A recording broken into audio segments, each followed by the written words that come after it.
Sejam todos muito bem-vindos a mais uma aula, a nossa primeira aula aqui da semana, Descomplicando Revestimentos. Nielsen, por favor, aí a gente já vai puxar aqui, vamos começar. Nossa aula é curta aqui, então aproveitem bastante, mas hoje a gente fica até o final, porque esse tema é um tema que tem pouco material de estudo, né? É um tema relativamente novo. A argamassa usina estabilizada entrou aqui no Brasil há 20 anos, mais ou menos. Então, para engenharia civil, para o material, não é nada, né? É novo mesmo. Então, fiquem até o final, porque tem muita informação que vai ser dada. Exatamente. E a ideia aqui, pessoal, dessa semana de aulas, né? A gente tem o grande objetivo aqui de mostrar para vocês que você que está aqui acompanhando a gente, você que está assistindo essa aula, né? Você também pode ter segurança e domínio para executar aqui, entender mais sobre revestimentos. Tá? A gente vai mostrar isso para vocês ao longo dessas aulas e mostrar, por exemplo, que você não precisa depender de terceiros aí na tua obra quando o assunto é revestimentos. Não, que você vai dominar também sobre esse assunto, vai entender mais sobre esse assunto. Afinal, né, olha só, quando a gente fala aqui sobre problemas em revestimentos, pós-obra em revestimentos, né, Nelson?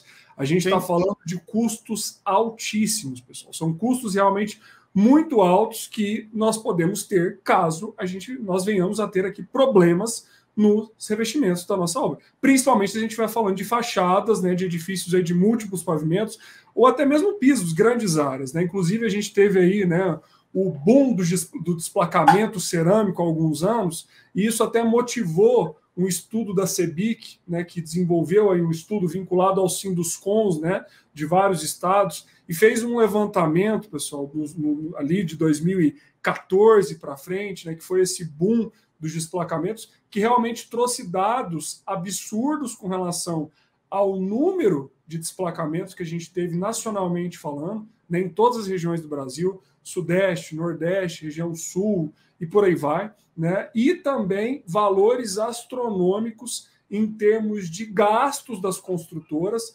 para justamente corrigir esses problemas que aconteceram nesse período aí que ficou conhecido como esse boom dos desplacamentos, principalmente desplacamentos cerâmicos, né, Nielsen?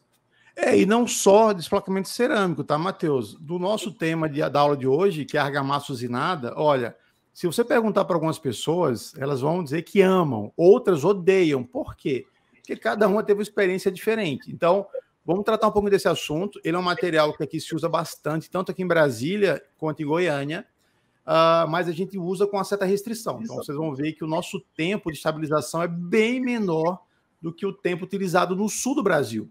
Isso faz com que nós tenhamos muito menos problemas. Então, aqui teve uma construtora que gastou para retirar todo o reboco de uma fachada e refazer durante a obra, quase prejuízo total de R$700 mil, entre material, multa por atraso, aquela confusão toda. Então, isso é muito complicado. Então, os custos envolvidos no revestimento são muito grandes, né?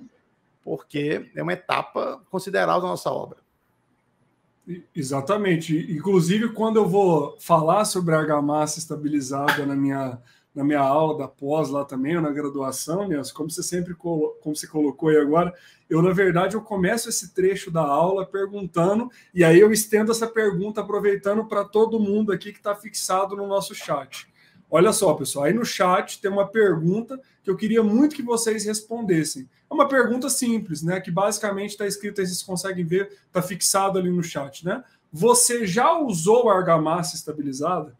E eu sempre faço essa pergunta, né? Porque geralmente quem responde que sim, a gente tem dois tipos de opiniões aqui, né? Que a gente acaba escutando nas nossas aulas. A gente acaba tendo a opinião da pessoa que fala, poxa, eu usei, foi muito bom, não sei o quê, e a opinião da pessoa que fala, às vezes, usei, nunca mais uso no máximo para fazer assentamento de alvenaria hoje, enfim. Então, é um material aqui que divide muito opiniões, né, Nelson? Exatamente pelo que você colocou.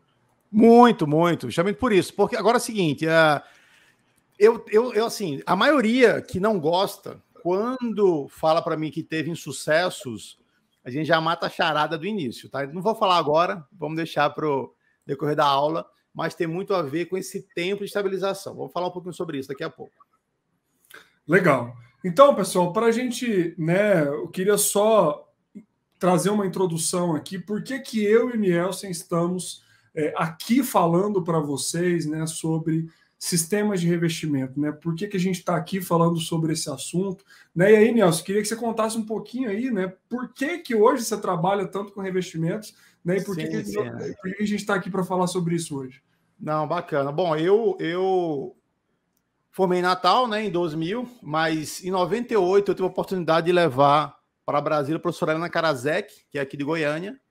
E até então eu não mexia, eu não aprendia, não sabia nada de revestimentos, porque na graduação a gente não vê revestimentos, né? A gente vê o seguinte: a argamassa é concreto menos brita, não é isso? Então eu não sabia nada de revestimentos. E na verdade eu convidei o marido dela, Oswaldo Cascudo, para dar um curso lá em Natal, que eu era do centro acadêmico, e ela foi também, mas eu falei, revestimentos, assim, quero ver concreto, né? Eu trabalhava com corrosão na época, né? Eu trabalhava no laboratório, enfim, e me surpreendi quando ela começou a falar várias coisas que eu não sabia. E desde então, eu me interessei pelas duas áreas, venho trabalhando nisso. Em 2000, vim para Brasília fazer mestrado. Eu sou né, eu sou filho da crise de 98. Houve uma crise muito forte aqui no Brasil, econômica. Eu formei, não tinha emprego. Eu falei, não tem emprego, vou o quê? Vou me preparar estudando para que quando a crise passe, eu esteja melhor preparado. Essa é a ideia. Então, eu fazer mestrado para me preparar, né? Porque o conhecimento é nosso, ninguém vai tomar. E aí acabei ficando, né? Acabei casando aqui, até comecei um doutorado, mas não terminei. E aí estou no mercado aqui desde 2003. E a gente tem trabalhado aí em várias construtoras. Então, o bom é que a gente pega desde a parte de projetos, que é aquela parte inicial, especificação de materiais, quanto a parte de fiscalização. Que assim, se perguntar para mim o que é que você gosta, eu gosto de fiscalizar. Projeto é bom, mas dá muito trabalho, volta muito, é aquele rame-rame. O que me dá mais prazer hoje em dia realmente é a parte de fiscalização. E o bom, Matheus, com a fiscalização você pode retroalimentar os projetos, né? Então a gente acaba fazendo essa cadeia completa. Então hoje eu atuo em várias construtoras aqui de Brasília e de Goiânia. Estou também em Chapecó agora, né? A gente está lá com a Pax, principalmente do Rodrigo, e também tem outros amigos lá, mas principalmente com o Rodrigo, que é da Pax, que é uma consultora grande também de lá, e atuando nessa área de revestimentos, né? Eu parei um pouquinho de viajar agora, estou mais quieto, né? Questões pessoais mesmo, mas estamos aí. Então, assim, atuamos hoje aqui, tanto na parte de concreto, obviamente, mas principalmente na parte aí de fiscalização, especificação de procedimentos, né? E de materiais, dosagem, e também a parte aí de projetos de revestimentos, né? Alvenaria, esse tipo de coisa aí. E, lógico, trabalhando também com as concreteiras no desenvolvimento desses produtos aí. Eu tive sorte, né, Matheus? Porque a primeira concreteira a utilizar isso em Brasília foi a Concrecon, lá em 2002, e eu fui um dos responsáveis por participar junto com a BASF, que foi quem trouxe uma Mormix lá atrás desse desenvolvimento. Então, bom que a gente pegou início, né? Apanhamos muito, mas hoje está até mais ou menos. E a minha trajetória aqui, pessoal, de alguma maneira, né, se cruza com a trajetória do Nielsen, porque o Nielsen foi meu professor. Então, o Nielsen foi meu professor na graduação, foi meu orientador, né, do trabalho de conclusão de curso, e exatamente nessa linha, né, quando eu estava ainda na graduação, eu ali querendo escolher uma área para trabalhar, eu já falei isso algumas vezes, então, se você talvez escutou eu falar sobre um professor lá, enfim, que me ajudou, é o Nielsen que está aqui hoje comigo, e eu lembro do dia que eu cheguei para o Nielsen numa aula e falei, pô, me arruma um estágio aí. Eu tinha, inclusive, acabado de voltar de Portugal, fiz parte da minha graduação em Portugal, e aí, assim que eu voltei, fui lá, fiquei no pé dele, falei, Nielsen, me arruma um estágio aí. Aí ele me arrumou um estágio lá na época, comecei a estagiar, e comecei a estagiar justamente nessa área de patologia, que é a área que eu atuo até hoje. Então, como o Nielsen falou, hoje ele está no mercado muito de especificação, projeto, fiscalização, e o meu mercado já é o mercado aí dos problemas, que também o Nielsen atua nesse mercado, né? Mas hoje o meu mercado principalmente focado no mercado condominial. E a partir dali foi que eu vi que eu queria trabalhar com isso. E eu literalmente já contei isso para ele, ele sabe disso. eu olhei, pô, o que o Nielsen fez para trabalhar como consultor hoje? Eu fui lá e vi o que ele fez, vi que ele fez um mestrado, que ele fez não sei o quê. Eu falei, eu vou fazer esse mestrado também, vou fazer as coisas também, que eu quero trabalhar nessa mesma linha. E aí fui, né, me formei, enfim, trabalhava até em outra área, acabei depois trabalhando com escoramento, e aí acabei saindo do mundo lá do escoramento que eu trabalhava e fui fazer o mestrado. Né? Fiz o mestrado lá no UNB, o mestrado que o Nielsen fez também. Meu orientador? Mesmo orientador? Mesmo orientador. Meu mestrado também foi focado na área de fachadas.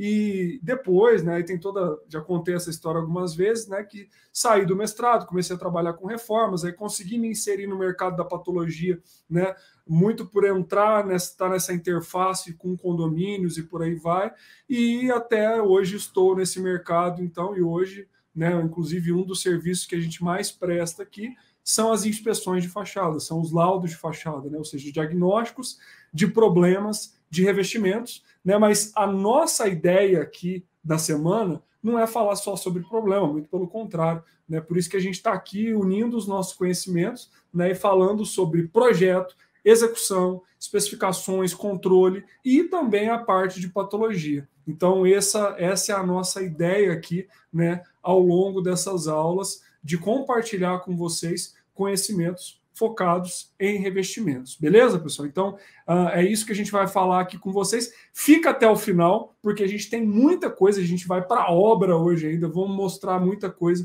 para vocês. E por quê? Como a gente falou, não, e como o Nielsen falou agora também, foi assim para ele na graduação, comigo, na verdade, já foi, eu vi de alguma maneira isso, inclusive com ele pela primeira vez, né, na graduação, porém, a gente sabe que eu sei que foi uma exceção comigo. Tá? Não é uma realidade nacionalmente falando, e mesmo assim, mesmo sendo uma exceção, a gente está falando de um período muito curto dentro de uma disciplina específica, por exemplo. Então, no meu caso, que vi muito pouco disso na faculdade, é pouco ainda, não é o que vai me capacitar para realmente, às vezes, poxa, ter tudo aquilo que a gente, né, precisa para estar no mercado, mas por causa do tempo, as disciplinas têm que mostrar muitas outras coisas, então é muito por essa linha, né? Então essa é a ideia, beleza? Então, pessoal, dentro desse contexto do que a gente vai falar aqui, a gente recebeu, inclusive, né, ao longo da última semana, aí, várias perguntas, né, Nelson? Inclusive, semana passada a gente teve aula sobre piso e até a gente estava comentando durante a semana. Foi uma das aulas que a gente recebeu mais dúvidas durante a aula, a gente tentou responder todas as dúvidas, não deu tempo de responder todo mundo, a gente recebeu muitas perguntas depois. E a gente vai, inclusive, nessa linha aqui, falar muito, né, sobre esse assunto, e essa semana, ela é uma semana que é para você que é estudante, que é para você que é um profissional que fala assim, Matheus, eu não sei nada sobre revestimentos. Nielsen, eu não sei nada sobre esse assunto. Você vai estar aqui com a gente, vai aprender sobre esse assunto. E também para você que fala assim, poxa, eu já tenho aí um conhecimento, um certo conhecimento na área, eu estou aqui para aprender mais. Com certeza essa semana é para você também. E olha só, eu sempre falo isso. Essa semana aqui de aulas, pessoal, não é somente para você que é engenheiro, arquiteto, não, mas também para os profissionais da construção civil. A gente também tem muito nessas aulas aqui profissionais hoje que atuam em obra, mestres de obra, encarregados. Então é uma aula também que vai trazer conhecimento aí para todos, tá? Então quero pedir a ajuda de vocês desde já para que você deixe o seu like, tá? E compartilhe essa aula com alguém que você sabe que possa gostar, né, e que possa, de alguma maneira, ser ajudado com os temas que a gente vai falar aqui. Então, basicamente, hoje a gente vai falar aqui sobre argamassa estabilizada. Inclusive, está aí o título da nossa aula, argamassa estabilizada. Como ela pode ser útil na sua obra. Amanhã, nós iremos falar de argamassa em silos, que também é um outro tipo aqui bem legal. A gente até soltou alguns spoilers aí durante a semana passada e essa semana. E amanhã a gente vai mostrar isso para vocês. É sensacional aqui também, a gente vai falar de argamassa em silo, vocês não podem perder. E na aula 3, que a gente vai falar aí sobre como evitar problemas, então, em revestimentos, né? Vamos falar, então, dessa parte de patologia, que você também não pode perder. Então, são 3 aulas e a gente te espera aqui, né, Nelson? Isso aí, Matheus. E assim, a grande verdade, né, é que a gente aprendeu muito com nossos erros, né? Nós tivemos a sorte, eu ainda tenho uma sorte maior ainda, porque eu comecei a trabalhar aqui em Águas Claras, que é um bairro aqui de Brasília, com 700 prédios, Ele começou a ser feito, esse bairro, em 2000, 99, 2000, e pô, desde 2013 que a gente está aqui. Muita coisa deu certo, né, Matheus? Outras nem não deram tão certo assim, mas o importante é que hoje a gente chegou em algumas conclusões bem interessantes. Como a gente sempre fala aqui, tanto eu como o Matheus não somos donos da verdade, mas somos donos da nossa verdade. Então, o que a gente vai passar aqui é o que a gente já vem fazendo há um bom tempo, e compartilhar com vocês isso aí, né? Essa é a ideia.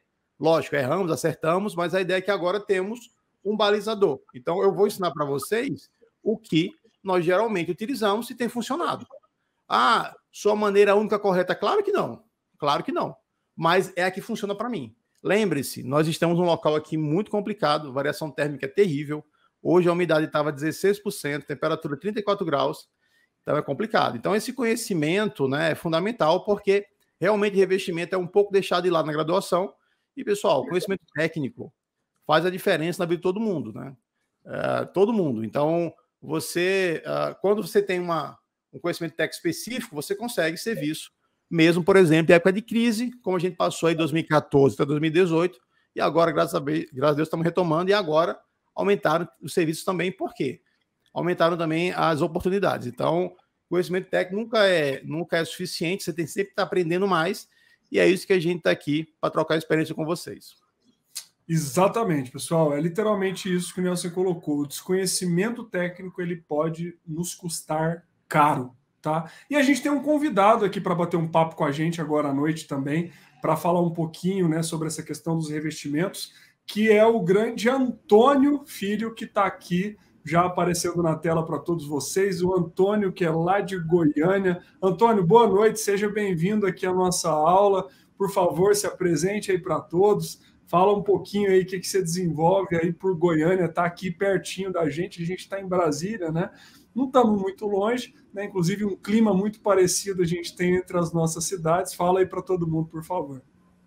Boa noite, professor Matheus, professor Nielsen. Boa noite, Antônio. Satisfação, tudo bem? Joia. Então, meu nome é Antônio Barbosa, sou engenheiro civil, eu tenho 16 anos de formado e eu estou finalizando uma especialização aqui na Universidade Federal de Goiás e eu sempre busquei melhorar a minha execução, né? E eu tinha uma deficiência muito grande na parte de revestimentos. Então, eu encontrei aí esse curso com excelentes professores que me agregou muito, porque a gente está sempre procurando focado em concreto, e esquece do revestimento. A gente deixa o revestimento por conta do mestre de obra, né? A gente acaba pecando em muito. E com esse curso eu melhorei muito a minha execução, né? Tem um material teórico muito bom, embasado em muitas normas. Tem a parte prática, que eu achei muito interessante. Então, é o dia a dia, você aprende mesmo. E sem falar que tem um feedback, né? Um grupo do WhatsApp, que estão sempre ali tirando as dúvidas. Então, são pessoas do Brasil inteiro que estão ali levando uma dúvida ou outra e estão sendo sanadas de forma bem eficiente. Então, eu estou muito contente com esse curso. Já é o quarto que eu faço aí com o professor Matheus, né? Revestimento na prática, inspeção predial, engenharia diagnóstica, termografia. Então, eu venho procurando melhorar e muito aí a minha execução. Esse foi o ponto-chave. E fico muito agradecido aí pela oportunidade, professores. E o interessante é que o Antônio agora está trabalhando junto, né, Antônio? A gente já... Sim, professor. Um prazer fazer um serviço junto em Goiânia para já colocar em prática os ensinamentos, né? Isso é bom demais. Exatamente. Nós temos até um prédio, né, professor? O Hotel Samarino. Ele está descolado e vai desplacar agora em pouco tempo, né? O professor está dando as devidas orientações, é responsável pelo laudo, vai fazer o projeto. Então, a gente está correndo contra o tempo. Material muito ruim, né, professor? Complicado, ali é complicado. Mas vamos falar um pouquinho desse assunto, não desse caso, né, mas desse assunto na quinta-feira. Aí você também ajuda a gente aqui, Antônio. Obrigado, amigo. Valeu. Muito obrigado. Antônio, que legal, obrigado. É muito bom saber que, de alguma maneira, né, isso que a gente tem trazido aqui tem te ajudado aí em Goiânia. E te desejo muito sucesso e obrigado pela presença aqui hoje com a gente. E estamos juntos, qualquer coisa, só falar, né? Estamos à disposição. Eu que agradeço, professores. Obrigado pela oportunidade. Valeu, Antônio. Um abraço. Um abraço. Valeu, Antônio. Obrigado, cara. Boa noite aí para você. Bom, pessoal, então, né, vamos direto aqui para o nosso conteúdo, que tem bastante coisa para mostrar para vocês, né? E a gente já vai para as argamassas estabilizadas aqui. Vamos para a obra, né, Nilson? Sim, então vamos lá. Vamos direto para a obra agora? Vamos lá. Então, bora. Vamos para a obra lá, direto da obra. Na verdade, não. Vamos primeiro, né, para a concreteira. Então, a gente vai lá direto da concreteira para vocês, pessoal. Então, presta atenção e deixa o seu like aí, não esquece. Fala, pessoal. Então, agora a gente está aqui diretamente da Concrecon, que hoje é a maior produtora de argamassa estabilizada aqui do Distrito Federal, aqui em Brasília, né? Afinal, iremos falar de argamassa estabilizada nessa obra. Então, para você que não conhece ou para você que já conhece alguma coisa, fica nessa aula até o final que a gente vai te explicar tudo, como que funciona todo o processo, quais os principais materiais utilizados e por aí vai. Então, conforme você pode ver, já estão aqui caminhões, né, betoneiras, os silos de cimento estão ali atrás, os materiais armazenados lá do outro lado. A gente vai mostrar tudo para vocês. Então, fica ligado nessa aula até o final, para não perder nenhum detalhe e se aprender tudo sobre argamassa estabilizada. Então, bora lá com a gente. Olá, pessoal, tudo bem? Estamos aqui na Concrecon para mostrar agora o principal insumo que diferenciou a argamassa, que era a argamassa retardada antigamente, usinada retardada, que utilizava retardador de pega, e agora é a argamassa usinada estabilizada. É o aditivo estabilizador. Esse aditivo permite o uso da argamassa em diferentes prazos, por exemplo, 6 horas, 24 horas, 36 horas, e há em alguns locais do Brasil até o uso por 72 horas. É um tempo bem elevado.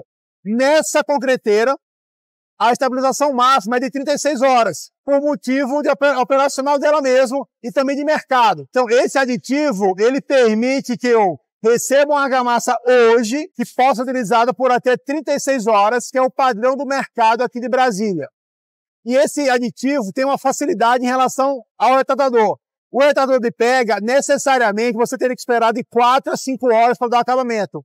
Esse aditivo, ao lançar na parede a argamassa, ela perde água, uma parte para a atmosfera, outra parte para a parede, e a argamassa começa a reagir. Diferente do outro caso, que eu teria que necessariamente esperar 4 horas. Então, essa é a grande vantagem. Após a aplicação, já se inicia o endurecimento da argamassa para se efetivar o acabamento. Então, conforme o Nelson falou, né, nessa central aqui a gente não tem a produção da argamassa de 72, mas, por exemplo, a argamassa de 72 horas, você pode receber ela na sua obra na sexta-feira e já no primeiro horário de segunda-feira começar o dia usando a argamassa. Então, ela é justamente para essa finalidade, né, principal, para pegar esse intervalo de final de semana. Está exatamente entre a central aqui, né, da balança e o silo, né, tá aqui o silo de cimento, os silos, né.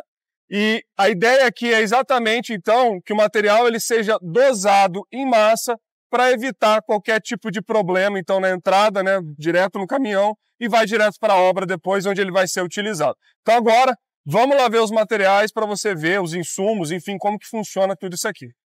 Bom, pessoal, uma particularidade que nós temos aqui na nossa região é o uso de uma areia, que é essa aqui, bem avermelhada. É a famosa areia rosa. Por incrível que pareça, isso não é saibro nem barro, tá? Ela só é personalidade avermelhada em função da grande quantidade de ferro na sua composição. Então, é uma areia muito utilizada, nós já utilizamos isso aqui desde 98. A concreteira já usa isso sem nenhum problema, tá? Então, não se assustem. Mas essa areia é a principal areia fornecida na região para fazer argamassa. Modo de finura dela, em torno de 1. Dimensão massa agregado 0,6 e tem uma areia que dá um acabamento muito bom. Então essa é a areia principal da produção de argamassa estabilizada na região de Brasília.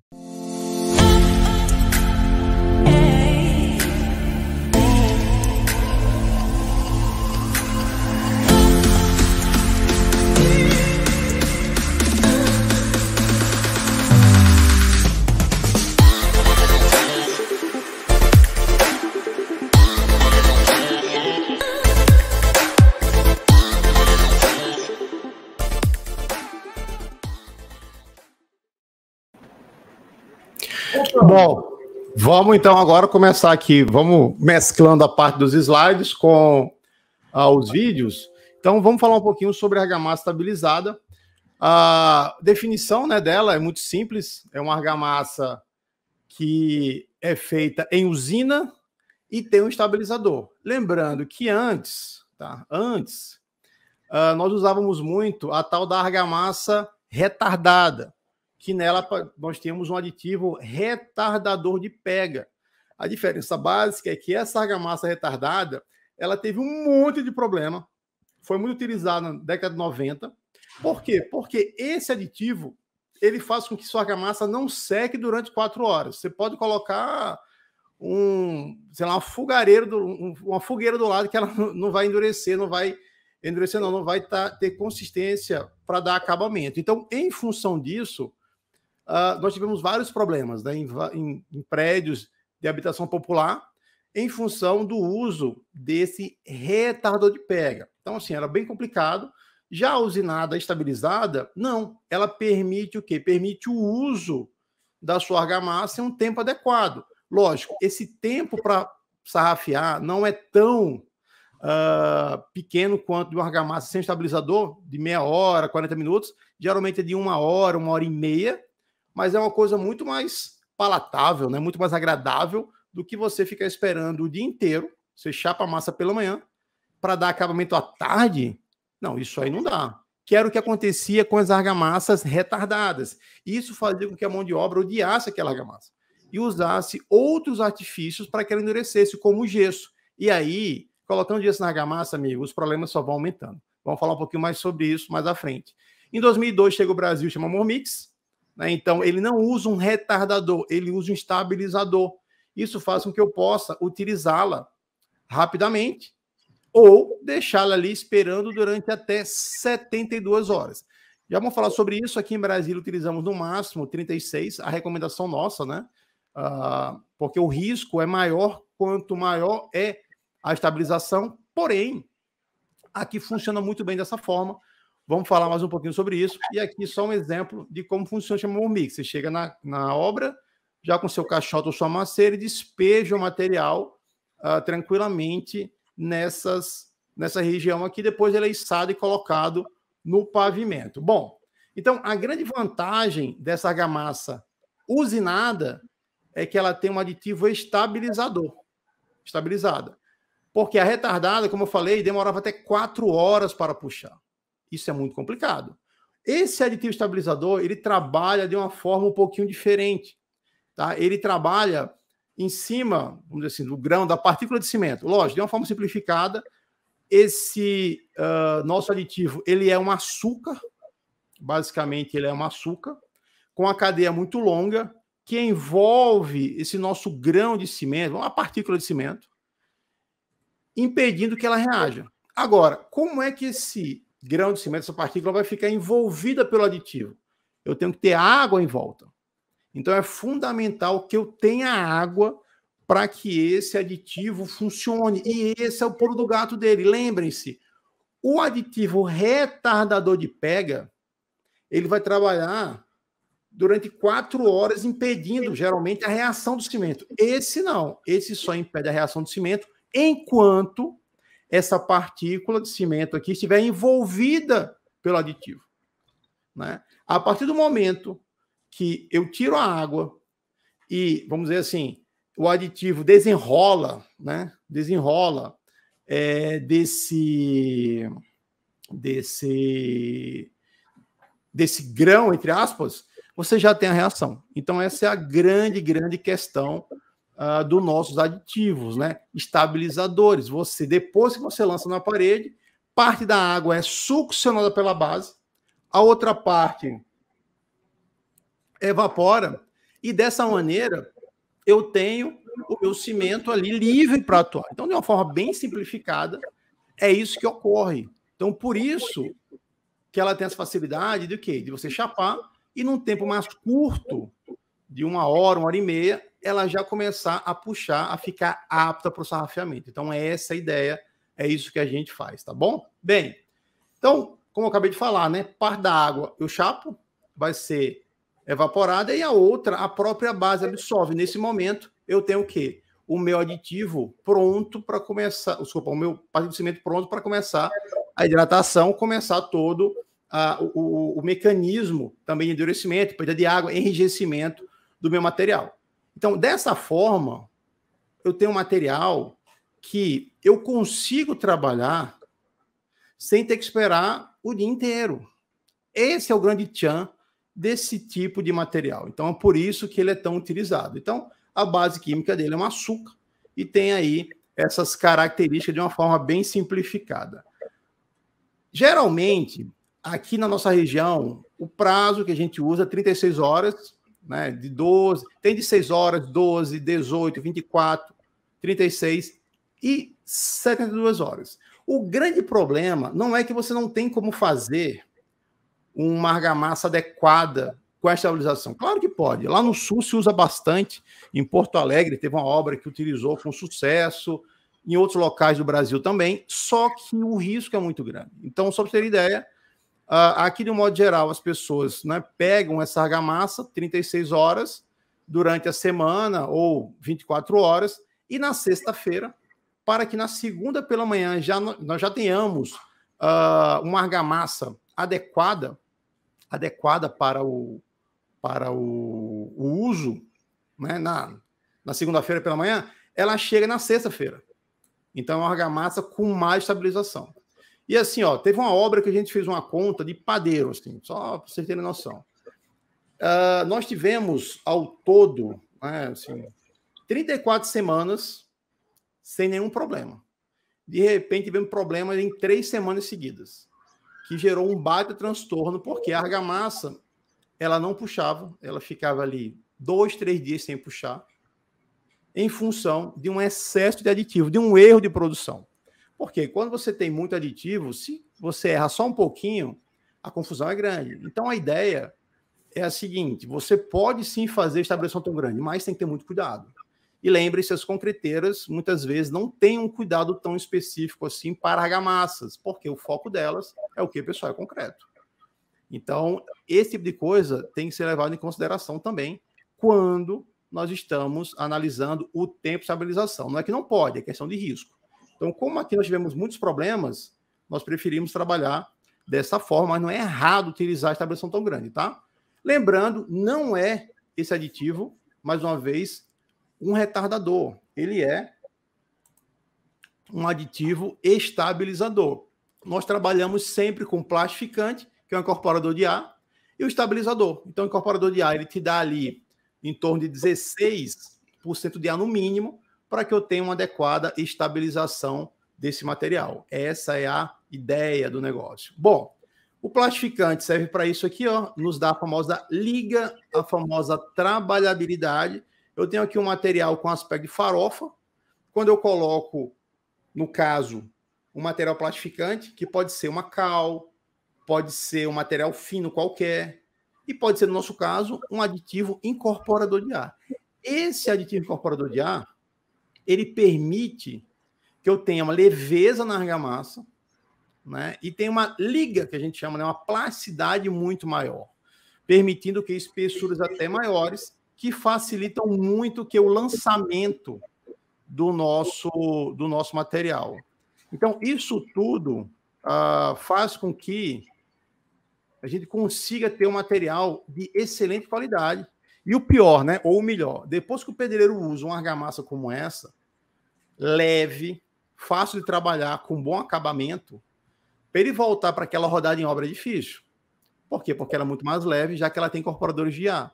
E também tem uma areia com a granulometria adequada para ter um bom acabamento, um bom corte, então ela não fica pesada. Então, tudo isso faz com que, inclusive, tenhamos alguns problemas com relação à espessura, né? Como essa aqui, ó. Você tem uma cheia como essa, por exemplo, numa fachada.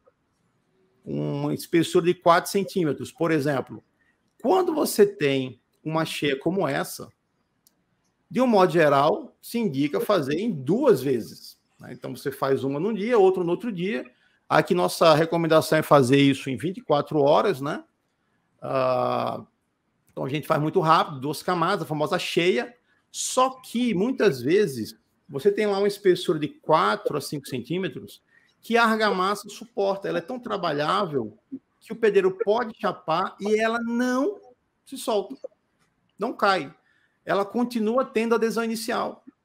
É mesmo sim. E aí é que está um problema. Porque vocês viram que para que esse aditivo atue adequadamente, eu tenho que ter o que? A saída de água. E aí, meus amigos, a saída de água fica muito prejudicada em função da espessura desse reboco. Então, essa espessura elevada faz com que nós tenhamos, né, um problema de secagem, que pode não ser pelo aditivo em si, pelo excesso dele, pela estabilização muito longa, e sim ser um problema relacionado à espessura do revestimento.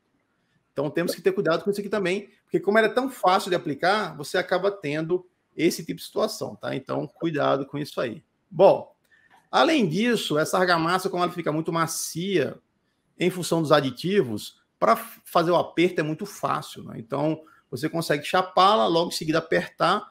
Dessa forma, você aumenta o contato da argamassa com a base, ou seja, aumenta também a sua extensão de aderência e, por consequência, sua aderência. Então, isso é muito bom. E uma característica que o pessoal adora é essa aqui, ó. Não é essa, né? Isso aqui é uma argamassa soldada em obra, mas que, apesar de ser com aditivos, ela não teve uma dosagem adequada, né? Você vê que está com muita água, tanto é que a água está exudando, essa água está saindo do material. Pessoal, uma argamassa como essa, que tem exudação, certamente, nós teremos problemas. Certamente, não há o que discutir. Certamente essa argamassa aqui vai me gerar o quê? Uma fissuração. Uma fissuração como essa aqui, ó. Igual o fundo de açude seco do Nordeste. Por quê? Porque se está saindo água, quando eu tenho material em grande quantidade, imagine isso. Quando for chapado numa parede. Certo, Matheus? Então, esse tipo de coisa, o Matheus passou por isso aí numa obra recente dele. Conta esse caso aí, Matheus, rapidinho, para o pessoal relembrar, né? Foi o de dosagem que gerou a exudação e aí fissura muito, né? Exatamente. É um problema comum, pessoal, né? A questão da exudação, e a gente até consegue perceber isso quando está acontecendo lá na própria obra. Né? Então a gente consegue, igual no concreto, né? O que é um concreto ou uma argamassa que está sofrendo ali exudação? Ainda no estado fresco, a gente consegue ver essa separação dos elementos constituintes. Ou seja, você consegue ver essa água literalmente soltando, saindo ali, porque ó, tem água demais, tem água sobrando na coisa toda. E aí a problemática da gente ter um material exudando, por exemplo, no próprio concreto também, na argamassa, é que posteriormente a gente vai ter problema com fissuração, baixa resistência mecânica, e aí é um baita de um problema. Então, isso, lembrando, né, opa, desculpa, Matheus. Pode falar. Lembrando que a fissuração material cimentício, ele basicamente ocorre pela saída precoce de água. Exatamente. Então, vejam, se a água que está saindo com material em grande quantidade, né, sem ninguém puxando essa água, como, por exemplo, uma base succionando a água da argamassa, ou também a água evaporando, porque quando eu chapo a argamassa, ela fica pequena espessura e perde água mais fácil. Certamente essa argamassa aqui, quando eu aplicar na parede, ela vai ficar assim, ó. E o nosso aditivo incorporador de ar, ele tem a superfície sua bolha hidrófila, então que gosta de água. Então, como a própria bolha de ar é hidrófila, ele acaba retendo água. Claro, ele não é um retentor de água por definição, mas ele tem de forma indireta também essa característica, que faz com que eu tenha esse aspecto da argamassa ficar muito homogênea e dificilmente ter o quê? Uma exudação. Então, isso é bem interessante para o caso de termos, né, um revestimento, principalmente em condições como a nossa aqui, né, Brasília, muito seco, quente, onde a perda de água é muito intensa em função do nosso clima. Então, isso aí tem que ser muito bem avaliado, ok? Bom, como eu coloquei para vocês, nossa areia é uma areia que tem no mercado, mas logicamente que a concreteira faz uma seleção da areia. Então, toda areia que chega na concreteira, ela é selecionada, é verificado, né, faz a granulometria, a dimensão massa agregada, o modo de finura. Então, tudo é selecionado, diferente de uma obra, que a areia chega e o máximo que o cara vai fazer é peneirar. Então, como nós temos essa situação que é bem interessante do controle, minha amiga, aí você tem uma padronização muito melhor do material e, em função disso, você consegue ter uma argamassa que é fina, tem um bom acabamento, na verdade, um excelente acabamento, mas não fica grudando quando eu vou, por exemplo, sarrafear ou, que é isso aqui, ou desempenar. A principal reclamação do pedreiro quando se usa uma areia muito fina, ou seja, quando se tem uma areia com acabamento muito bom, é que o acabamento é bom, mas quando ele passa a desempenadeira, você acaba tendo o quê? Essa desempenadeira grudando. Então isso é muito chato. Então esse tipo de coisa tem que ser levado em consideração, pois, mais uma vez, não adianta estar bom para a gente e a mão de obra reclamar. Hoje, no mercado, nós temos uma enormidade de empresas que fazem isso. Então, a primeira aqui foi a Concrecon. Hoje nós temos umas 5 empresas que fazem. Então, a concorrência está grande e todos eles fazem muito bem. Tá? Já o know-how está aí, né? Todo mundo já sabe fazer uma argamassa como essa. No início, era meio que segredo de Estado. A gente foi lá na Espanha pegar a dosagem dos caras. Tudo bem, mas hoje já é divulgado. Na época, só a base fazia os aditivos. Hoje, todo mundo tem isso aí também, né? Já caiu a patente, então é muito tranquilo. Agora, uma coisa que é muito interessante com relação às argamassas usinadas, estabilizadas de um modo geral, é que, geralmente, a sua qualidade percebida é espetacular. Você fala, que diabo é qualidade percebida, né? Pessoal, é aquela qualidade do pedreiro, do peão. Porque o peão, ele vê duas coisas no argamassa. Primeiro, a liga, né? A trabalhabilidade, a plasticidade, se está adequada. Segundo que ele vê, sabe o que é? O segundo que ele vê é se a resistência dela no outro dia tá boa. Não tem nada a ver, né? Porque, pô, no outro dia, pelo amor de Deus, faça um ensaio aí com pelo menos 14 de idade. O cara, não, eu quero no outro dia. E como geralmente as concreteiras usam ou cimento Ari ou um cimento CP40, você acaba tendo aí, né? Uma resistência inicial elevada. E para o pedreiro aquilo é fundamental. Não é, né? Você sabe que não é. Mas, na cabeça dele, aquilo é importante. Falei, pô, essa argamassa é boa, a bicha é forte. No outro dia, nada a ver. E o que pode falar isso são 28 dias. Mas, para ele, aquele sentimento é muito bom. Aquilo ajuda o pedreiro a falar bem da sua argamassa. Então, isso é bem interessante. Tá? O que a gente costuma ter nas obras de percepção. Então, o cara que está riscando no outro dia e a argamassa está um espetáculo. Então, isso é bem interessante também de ser falado para vocês que acontece, tá? Bom, critérios de controle. Nós temos, nessas argamassas, alguns critérios básicos de controle. Por exemplo, ensaio de ar incorporado, tem que verificar. Uma argamassa como essa, com teor de ar muito baixo, ela não consegue estabilizar adequadamente, não fica também com uma trabalhabilidade tão boa assim, fica pesada. Porém, o excesso do ar incorporado também é prejudicial, porque ele baixa enormemente a resistência. Então, você tem que ter um equilíbrio, tá? Um equilíbrio nesse teor de ar. Daqui a pouco falamos sobre isso. Lógico, a aderência também. O modo de elasticidade, não adianta eu ter um material muito resistente, que ele será muito rígido também. E também com relação à sua durabilidade. Então, aqui nós vemos esse equipamentozinho, que é o equipamento de ar incorporado, e o Matheus vai colocar agora um vídeo, né, Matheus? Mostrando esse ensaio. Quer falar? Pode falar. Não, pode falar. Não, aqui só antes de colocar o vídeo ali, que né, um vídeo explicativo do ensaio aí do teor de ar incorporado pressométrico, né, que a gente vai mostrar. A gente, pessoal, nessa aula tem 3 materiais bem legais que a gente está compartilhando com vocês, tá? Primeiro, claro, o material da aula em si, né, que a gente vai compartilhar, tá? Só que além do material da aula, então aqui, ó, a gente está compartilhando esse PDF aqui que a gente está passando agora, que é o material da aula, e a gente está trazendo outros 2 materiais, que são eles, né, a dissertação de mestrado da Valéria de Oliveira, tá, que é uma dissertação focada em argamassas estabilizadas, então tá aí, ó, estudo comportamental da formulação dos requisitos e das propriedades de argamassa estabilizada de revestimento, que foi uma dissertação desenvolvida na Universidade de Brasília, tá? A orientação do professor Elton Bauer, que foi meu orientador de mestrado, do Nielsen também, agora em 2017, inclusive, assim que eu estava saindo do meu mestrado, a Valéria estava começando dela, e é um trabalho bem legal, focado em argamassas estabilizadas. E um outro PDF que a gente está compartilhando com vocês também é esse aqui, tá? Que é um artigo que eu, o professor Elton Bauer, o Lucas e o Marcelo, a gente publicou no SBTA, né, Simpósio Brasileiro de Tecnologia das Argamassas, de 2015, que é um artigo bem interessante que a gente propôs, justamente nesses ensaios agora que o Nielsen falou anteriores, a gente propôs faixas ideais, né, de utilização de parâmetros ali, justamente focados em argamassas estabilizadas. Isso aqui veio de um estudo de monitoramento e ensaios de argamassa estabilizada de uma concreteira aqui de Brasília. Por quase 3 anos foram feitos os ensaios dessa concreteira, e isso gerou os dados que fomentaram esse estudo, que é um estudo bem interessante. A gente está compartilhando com vocês, e para você que quiser acessar, basta você acessar a página que você acessou as aulas aqui mesmo, que é essa página que eu vou só mostrar rapidinho para vocês verem onde está.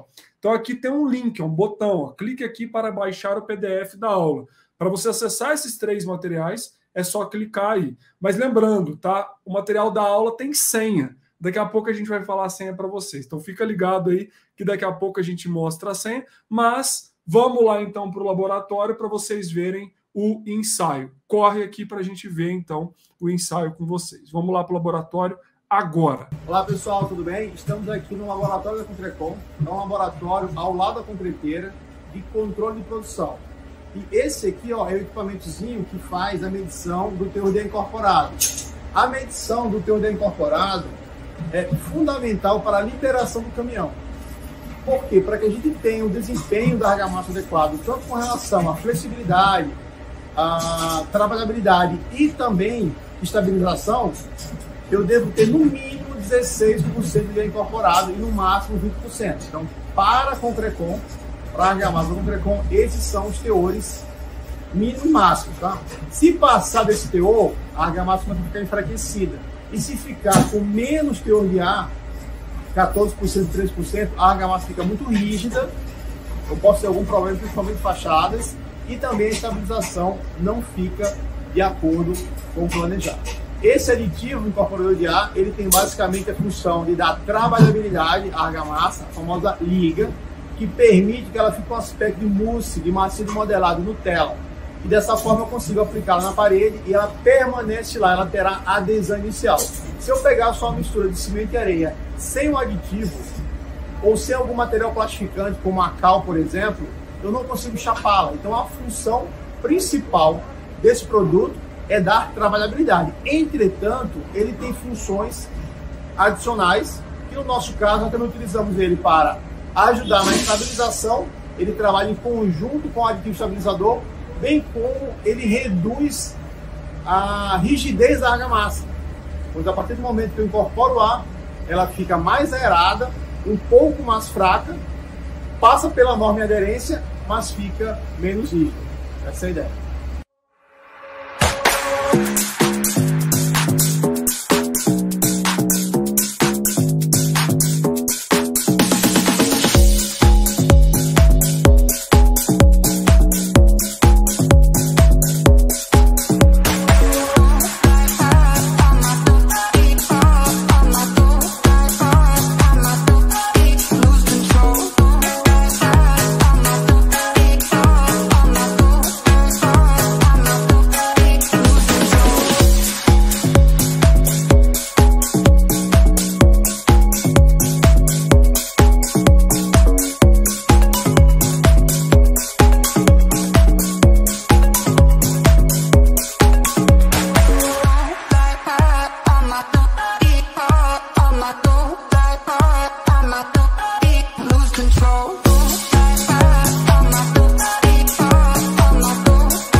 Bom, pessoal, esse ensaiozinho aí, então, que a gente fez, tá? Lá no próprio laboratório.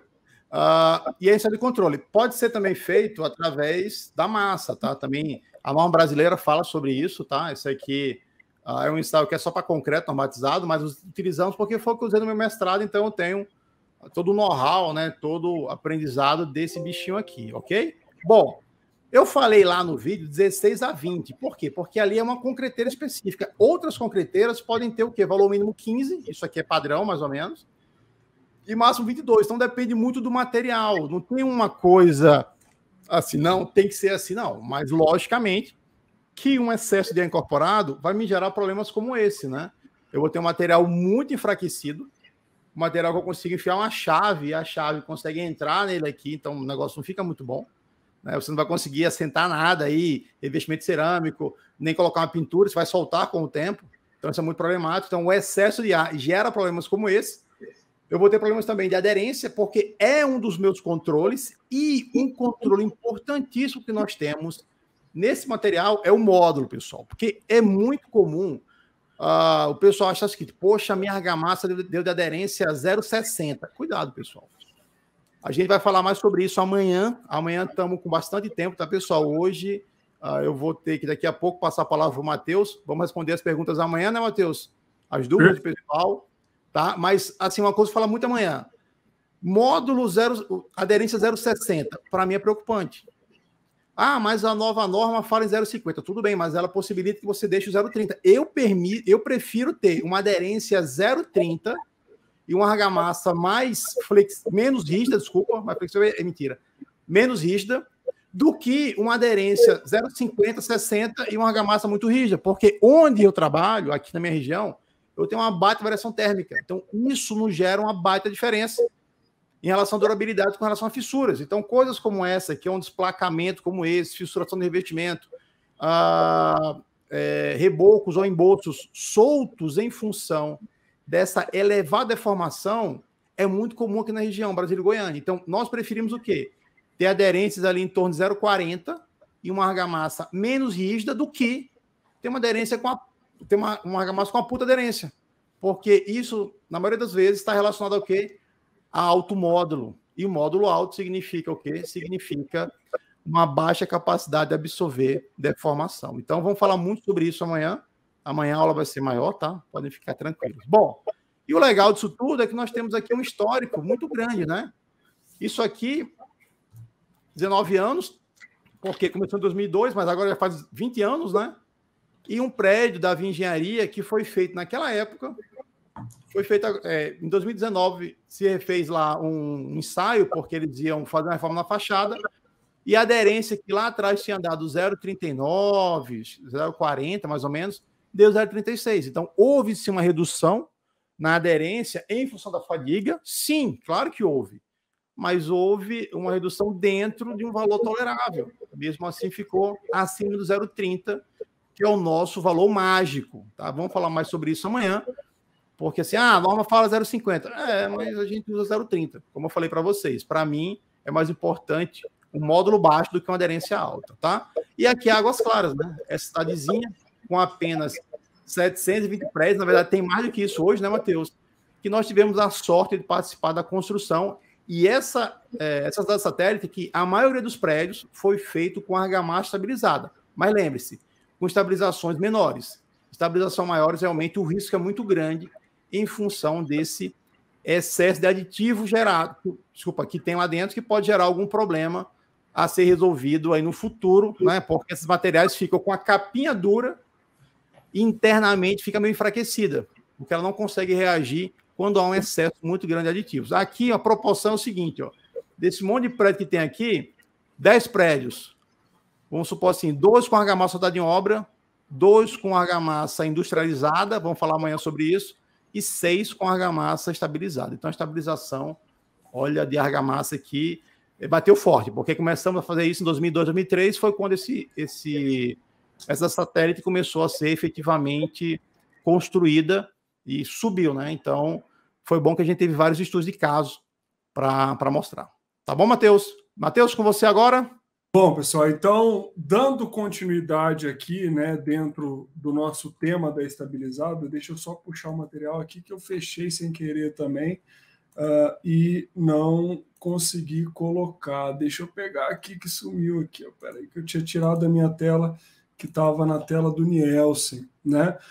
Essas questões das propriedades que o Nielsen falou, gente, e colocando aí isso focado, né, dentro do mundo das argamassas estabilizadas, um dos pontos, né, até daquela questão de acabamento precoce, né, a gente tem que tomar cuidado com isso, né, justamente nesse ponto. Inclusive, tem até um trabalho do José Getúlio, da Universidade de Brasília, que foi uma tese de doutorado desenvolvida ali nos anos 2000 e alguma coisa, em que justamente o que o Getúlio fez no trabalho dele foi, de certa forma, fazer acabamentos e operações, por exemplo, antes dos tempos adequados, justamente para ver o quanto isso influenciaria nas propriedades da argamassa posteriormente, né? E ele chegou a conclusões, né, claro aqui, de que isso influenciava depois, por exemplo, até mesmo em propriedade mecânica da argamassa, né? Por exemplo, quando você sarrafeia uma argamassa antes do momento correto, o desempenho precoce, o desempenho excessivo da argamassa.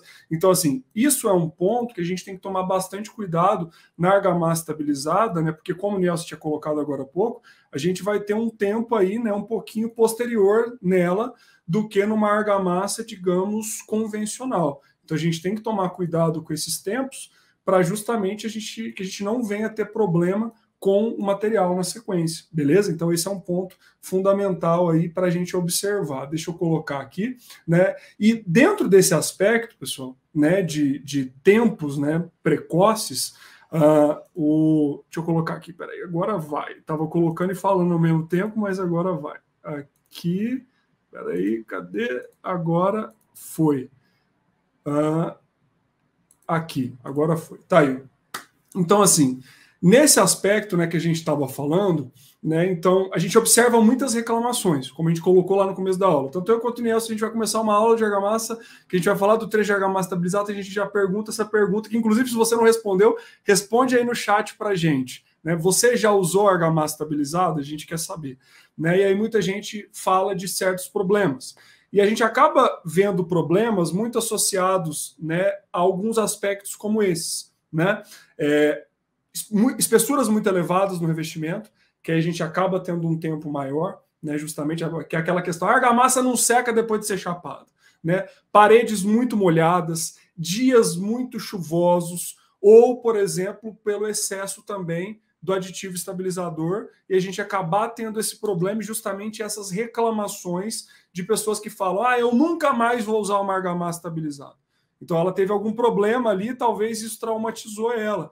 Mas sendo bem sincero, pessoal, de verdade, como o Nielsen colocou ali, se nós temos os cuidados corretos, a gente sabe o que a gente está fazendo, a gente tem um produto excelente. Por exemplo, aquele artigo que eu mostrei anteriormente, que a gente está compartilhando com vocês, né, que gerou aquele artigo dos parâmetros de referência de argamassas estabilizadas, né, não é uma proposição que a gente é o dono da verdade ali, não. A gente colocou justamente um controle de uma concreteira por 3 anos desse material. Que esse material ele foi constantemente ensaiado, testado, validado. Então, assim, tudo que é ensaio que vocês pensarem. Não só os ensaios básicos que a gente mais conhece. Eu conheço só o ensaio de aderência.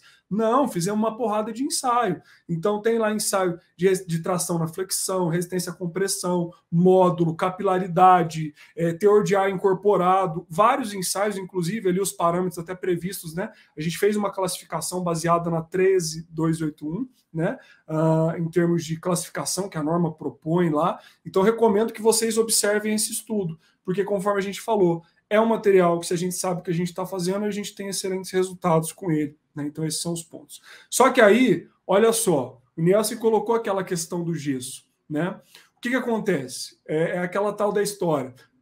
Isso acontece também não só na argamassa estabilizada, isso acontece em outros locais também. Então, por exemplo, o pedreiro vai fazer lá o requadro, a requadração, né? O canto lá, o famoso capiaço, né? O pessoal do Nordeste. Cadê o pessoal do Nordeste aí, né? Que chama lá o requadro de capiaço. Quando o pedreiro vai fazer esse cantinho, né? Ele costuma às vezes pegar um pozinho ali e jogar esse pozinho branco para poder conseguir dar o acabamento mais rápido. Por quê? Porque a hora que ele joga o gesso, a argamassa puxa e aí ele vai lá e consegue dar o acabamento no cantinho ali e tudo mais. Na argamassa estabilizada, a gente também tem esse problema, justamente por quê? Porque como ela demora a puxar, aí o cara tira o pozinho branco ali do bolso e vai jogar lá na argamassa. Qual que é o problema, pessoal? O que é essa imagem que vocês estão vendo? Gesso, principal coisa que tem no gesso, a composição dele, sulfato de cálcio, tá? O sulfato, posteriormente, lá depois, né, ele vai estar, né, ou seja, jogou o gesso nessa argamassa. Lá depois, quando ela já estiver no estado endurecido, né, a gente, com contato desse revestimento com a água, a gente vai ter um problema ali que é uma reação expansiva, que vai gerar fissuração generalizada e desagregação no material. Então, conselho, tá? Se você, esse aqui é um caso, inclusive, que a gente vai comentar um pouco mais dele aí nos próximos dias, né? Conselho, se você vê alguém jogando gesso na argamassa, pelo amor de Deus, não deixe isso ser feito, porque isso vai te gerar problema depois, né? E aqui, ó, você, vou usar argamassa estabilizada. Cuidado para não aí, né, acabar fazendo as operações de acabamento em tempos precoces, que é aquilo que a gente estava comentando, senão você também vai ter problema. Né? A gente tem que tomar esse cuidado com os tempos precoces, porque, como a gente falou, tem estudo, tá, pessoal? Não sou eu ou o Niel, estamos inventando, não é só constatação qualitativa, inclusive, não. Por quê? Sim, nós temos constatações qualitativas, visuais de campo, mas tem estudo científico e técnico mostrando o quanto isso influencia. Ou seja, se eu sarrafiar uma argamassa antes do tempo correto, se eu desempenar uma argamassa excessivamente antes do tempo correto, e por aí vai. Então, por exemplo, lá no trabalho do Getúlio, essa foto que vocês estão vendo no slide agora é do trabalho do Getúlio, né? A gente está observando argamassas que foram literalmente ali, né? Foi provocado o acabamento precoce nelas, e olha só o que aconteceu. A argamassa teve uma fissuração ali, né? Gerou fissuração.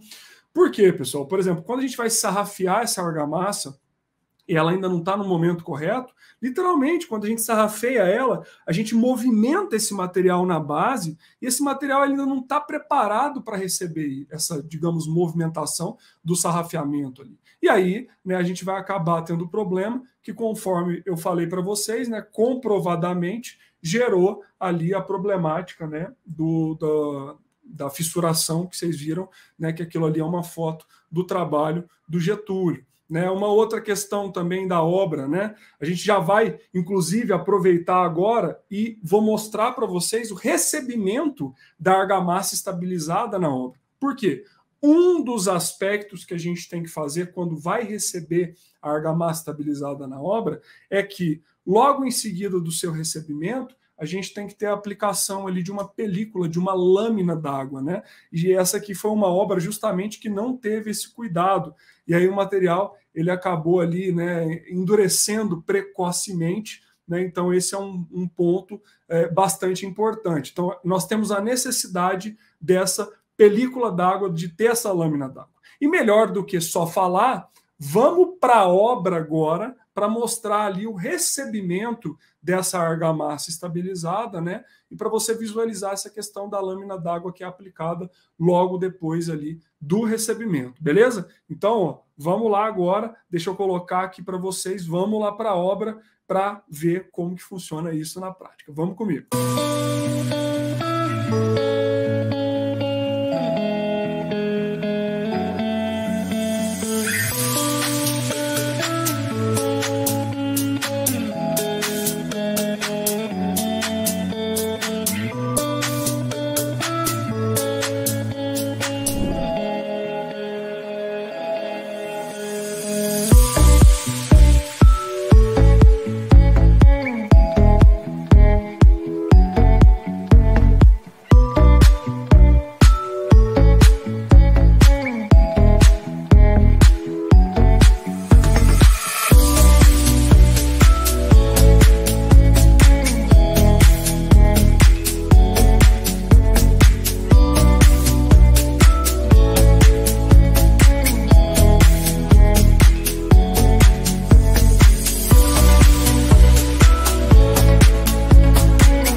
Bom, legal aí, né? Deu para ver bem isso. E aí, pessoal, conforme vocês estão vendo, né, o Nielsen tinha entrado em alguns aspectos disso, né? Falando de argamassa estabilizada, é muito importante que no controle de qualidade, então, a gente sempre esteja observando e controlando, né, o teor de ar incorporado, né? Extremamente importante e fundamental, né? Assim como a gente não quer muito baixo, a gente também não vai ter um teor, né, muito mais alto do que o recomendado, porque, lembrando, né, quanto maior é o teor de ar incorporado, a gente também começa a alterar características mecânicas da argamassa, influência em capilaridade, uma série de coisas. Inclusive, aproveitando aqui, o Nielsen não gosta muito de falar do trabalho dele, mas o trabalho do Nielsen é um trabalho muito legal. Não gosta porque não gosta de se gabar do trabalho que desenvolve, mas o Nielsen desenvolveu um trabalho, pessoal, justamente focado nisso. A dissertação do Nielsen foi focada em verificação da influência de teor de ar incorporado em outras propriedades da argamassa, variações nesse sentido. É um trabalho que é de 2002, mas é muito atual. Né, porque falar aqui em aditivo incorporador de ar, né, não só pela questão das estabilizadas, mas as aplicações que nós temos no dia a dia também de incorporadores de ar, é fundamental a gente entender isso. Então fica aqui a dica de mais um trabalho que vocês podem consultar, focado aí, né, especificamente em incorporação de ar, beleza? A película que a gente falou e também os cuidados aí que devem ser passados para o cliente, né, relacionados a altas espessuras, que a gente tem que tomar cuidado, justamente, né, pela problemática que a gente pode acabar tendo na argamassa estabilizada, beleza? E, por fim, aqui a gente trazer as vantagens, né? Pessoal, na verdade a gente já soltou, de certa forma, alguns spoilers da vantagem, né, das grandes vantagens da argamassa estabilizada, e são várias. Poxa, beleza, a gente já começa aqui, né? Pô, se eu tenho uma argamassa rodada em obra, olha ali, né, já está ali a areia, o cara peneirando a areia ali, inclusive, né, poxa, toda a dificuldade que a gente tem, né, temos que o quê? Pô, preocupar com traço também na argamassa rodada em obra, na obra, né, o que é difícil ter o controle disso. É possível fazer argamassa em obra, rodada em obra? Totalmente, né, inclusive, quando a gente faz, inclusive, aqui hoje eu trabalho muito focado em revitalização, né, hoje a gente tem alguns clientes rodando argamassa em obra em caso de reabilitação. Só que o que a gente recomenda? Por exemplo, fazer estudo de granulometria da areia ao longo do tempo, para variação de traço e tudo mais, fazer ensaio de controle, é muito importante a gente fazer isso. Por outro lado, também, mesmo que a gente fale de argamassa ensacada, olha a vantagem que a gente tem na estabilizada, né? A ensacada, olha ali, o tanto de material armazenado ali, né? Claro, falando da argamassa rodada em obra também, né? Que, pô, o cimento tá ali, você tem cal ali, olha a quantidade desse material armazenado, né, que a gente acaba aliviando esse espaço dentro do canteiro de obras também, né? E, claro, na produção, né? Afinal, a gente está ali eliminando a etapa de produção, afinal, né, nós temos o material sendo recebido pronto na obra, conforme você viu pelos vídeos, tá? Inclusive, até um ponto, né? A gente tem hoje, pessoal, para argamassa, um meio muito mais eficiente de mistura são as argamassadeiras, né? E a gente sabe que constantemente nas obras, o que é utilizado para misturar argamassa é a betoneira de concreto. Tá, mas o meio mais eficiente de mistura, né, de melhor mistura que a gente tem, são as argamassadeiras. Afinal, por quê? Porque, basicamente, pessoal, a betoneira ela mistura por impacto. Se você parar para olhar uma betoneira, como que funciona o mecanismo de mistura dela, né, o material ele sobe, aí quando ele chega lá em cima, ele cai. Ele vai, sobe, e ele cai. Então, as argamassadeiras, né, a gente tem um meio muito mais eficiente de mistura. Então são várias aí as vantagens, né, que a gente acaba tendo com a argamassa estabilizada, né? Então até a questão de tempo, né, do material, né, como a gente falou, pô, eu tenho a possibilidade com devidos cuidados, né? A gente falou que aqui na nossa região não é uma prática constante a gente usar uma argamassa de 72 horas, mas a gente tem a possibilidade, por exemplo, de chegar a argamassa na sexta-feira na obra, né, eu receber, para que eu tenha a argamassa para utilizar na segunda-feira no primeiro horário. A argamassa prontinha ali para já ser utilizada no primeiro horário. Então, pessoal, temos uma série de vantagens aqui no material, né? E essa é a ideia, né, que a gente queria mostrar aqui para vocês nessa aula de hoje, relacionado às argamassas estabilizadas. Mas olha só, ainda não acabou não. Pessoal, ainda não acabou. Olha só. Eu já vou falar de outras coisas, mas queria aproveitar aqui, ó, o seguinte. Você que está aqui, tá? A gente não avisou, porque a gente está trazendo isso aqui, é uma oportunidade, na verdade, é um bônus para vocês que estão aqui acompanhando com a gente essa aula, tá? A gente quer beneficiar vocês que estão aqui acompanhando e que vão acompanhar a semana até o final. Então, o primeiro recadinho que eu queria passar para vocês é: a semana vai ter certificado.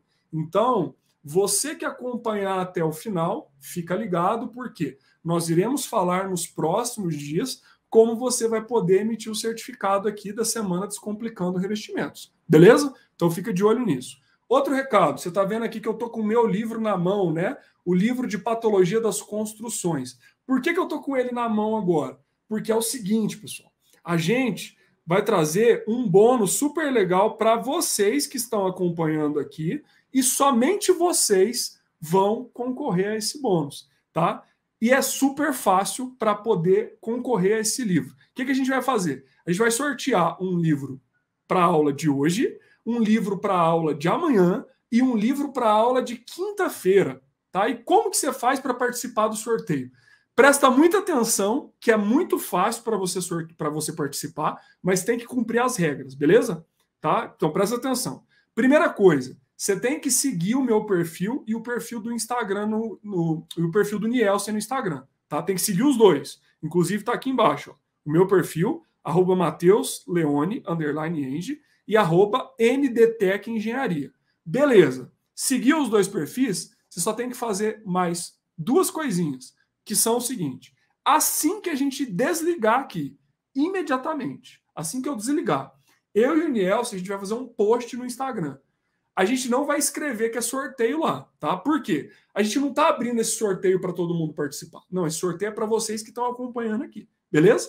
O que a gente vai postar lá? A gente vai postar essa foto aqui, ó. Tá vendo aqui, ó? Tá até aqui agora. Qual foi a sua sacada da aula 1? O que eu quero que você responda? Qual foi a sua sacada da aula 1? Então, você vai ter que curtir o post e comentar qual a sua sacada da aula 1. Pronto, só isso. Você já está concorrendo a receber esse livro autografado aí na tua casa, tá bom? A gente vai mandar para qualquer lugar do Brasil esse livro aqui autografado para você que participar, que vai concorrer. Então, a gente vai sortear, né, alguém que vai receber, beleza? Então, regras simples. Seguir os dois perfis do Instagram, o meu e o do Nielsen, tá aí, ó. MatheusLeone, _Eng, @NDTech. Matheus, eu não tô decorando os perfis. Calma, assim que eu postar lá, você vai ver que vai estar postado no meu e no perfil do Nielsen. Então você clica lá e segue, se você não segue ainda, beleza? Deixa o seu like no post e comenta qual foi a sua sacada da aula de hoje, que é esse post aqui, ó. Então você tem que comentar nesse post.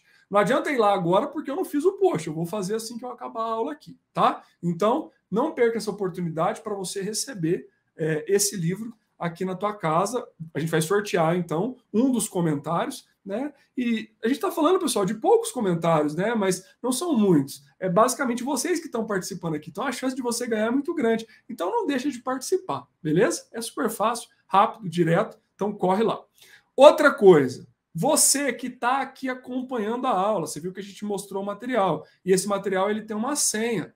Qual é a senha do material de hoje? Está na tela agora. Então, a senha do PDF de hoje é reboco. Aí, a senha é muito fácil, né? Muito fácil a senha na aula de hoje. Reboco, tudo maiúsculo. Matheus, onde que eu baixo esse material? Pessoal, na mesma página que você acessou essa aula aqui, você consegue baixar o material, tá?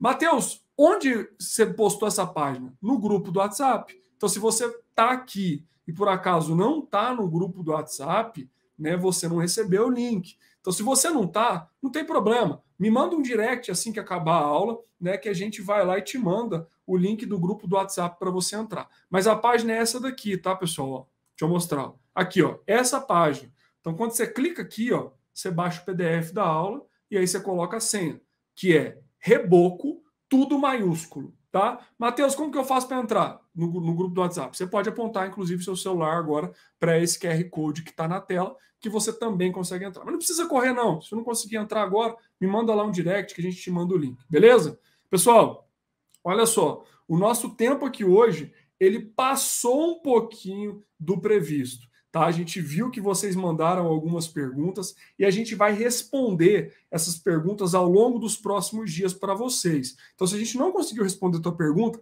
não deixe de enviar ela para a gente. Como que você pode fazer para a gente responder a tua pergunta? Nessa mesma página que você está vendo aqui, ó, se você rola ela aqui para baixo, ó, você vai ver que aqui tem uma aba de comentários.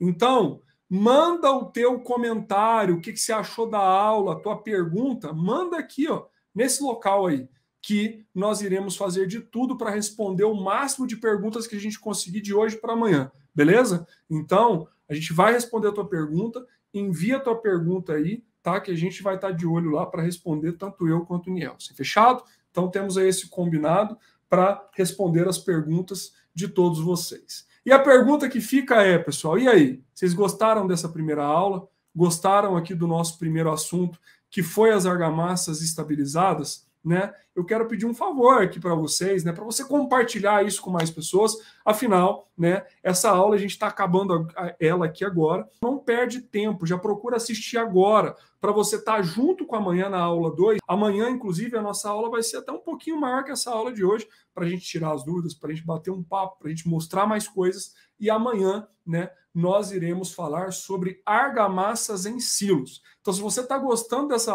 dessas aulas, já temos aqui a aula 1, reposta, tira um print aí da tela agora e reposta lá ó, no seu Instagram, utilizando a hashtag revestimento na prática. Por que revestimento na prática? Porque estamos aqui justamente mostrando revestimentos na prática para todos vocês. Beleza, pessoal? Então, fiquem ligados que amanhã teremos, então, a aula 2, tá? E se você gostou dessa aula, não deixa de dar o seu like e de compartilhar essa aula com alguém e de mandar o teu comentário, tá bom? Muito obrigado pela presença aí de todos vocês, né? Conforme a gente falou, infelizmente o Nielsen teve um probleminha ali particular, ele teve que sair antes do final da nossa aula, mas amanhã estamos juntos, eu, você, né? Vocês e também o Nielsen, para falarmos sobre argamassas em silos. E vamos para a obra também. Amanhã vocês vão ver a argamassa projetada, tá? Vai ver lá como é que é o acabamento da argamassa projetada, a utilização da régua H. Que régua H é essa? O que é isso, Matheus? O que vocês vão mostrar amanhã?